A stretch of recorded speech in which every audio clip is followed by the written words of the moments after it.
বিশ্বকাপ তো প্রথম ম্যাচেই জেতা যায় না বলছেন ব্রাজিল কোচ কার্লো আনচেলত্তি। তবে মরক্কো ম্যাচে শিষ্যদের পারফরম্যান্সে সন্তুষ্ট নন ইতালিয়ান মাস্টারমাইন্ড।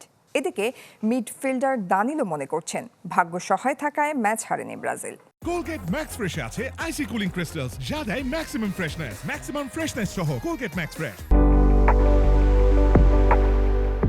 ড্র দিয়ে শুরু হেক্সা মিশন, তাতে হতাশ ফুটবলার থেকে সমর্থক, কোচ সবাই। চেনা ছন্দে ছিলেন না শিষ্যরা। প্রথমার্ধে সমতায় ফিরল সন্তুষ্ট নন কোচ কার্লো আনচেলত্তি। তবে দলকে আগলে রাখলেন ইতালিয়ান মাস্টারমাইন্ড। এক ম্যাচ দিয়ে বিচার করতে চান না শিষ্যদের। প্রথমার্ধে দল ভালো খেলেনি, ফুটবলাররা স্নায়ু চাপে ছিল। তবে দ্বিতীয়ার্ধে আমরা ভালো খেলেছি। এক ম্যাচ দিয়ে দলকে বিচার করতে চাই না। আশা করছি পরবর্তী ম্যাচে দল উন্নতি করবে। বিশ্বকাপ তো প্রথম ম্যাচেই জেতা যায় না। মরক্কো ম্যাচে ব্রাজিলকে বাঁচিয়েছেন ভিনিসিয়াস জুনিয়র। তার গোলে হারিয়েছে 5 বারের বিশ্ব চ্যাম্পিয়নরা। পরের ম্যাচগুলোতেও পার্থক্য করে দিবেন রিয়াল মাদ্রিদ ফরওয়ার্ড, বিশ্বাস কোচ আনচেলত্তির। প্রতিপক্ষের জন্য বিপজ্জনক ছিল ভিনি। সে ভালো খেলেছে। তার যে সামর্থ্য, আমার বিশ্বাস এবারে আসরে সে দারুণ সময় পার করবে।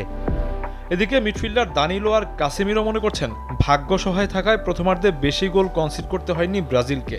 আমাদের ভুলে আমরা বারবার বিপদে পড়েছিলাম। ভাগ্যিস প্রথমার্ধে আরও বেশি গোল কনসিড করে পিছিয়ে পড়িনি। মরক্কো কঠিন প্রতিপক্ষ। আমরা জানতাম ম্যাচটা কঠিন হবে। আমাদের শুরুটা প্রত্যাশিত হয়নি। সেলেসাউদের পরবর্তী ম্যাচ 20 জুন হাইতির বিপক্ষে। শফিউদ্দিন শাওন, চ্যানেল 24।